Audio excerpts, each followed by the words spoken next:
Sadisnya anak bunuh ayah di Jember, kelakuan tiba-tiba berubah diduga kecanduan game. Haji Jen, tewas mengenaskan dibunuh anaknya bernama Akbar di Jember, Jawa Timur, Senin, 27 Januari 2025, dini hari.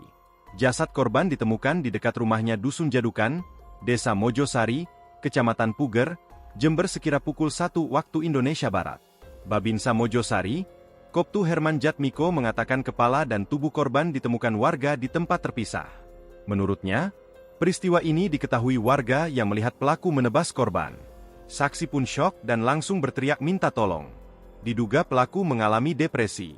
Masalahnya apa? Pihak keluarganya sendiri masih belum tahu, katanya. Peristiwa anak bunuh ayah tersebut disaksikan tetangganya pada pukul 00 waktu Indonesia Barat.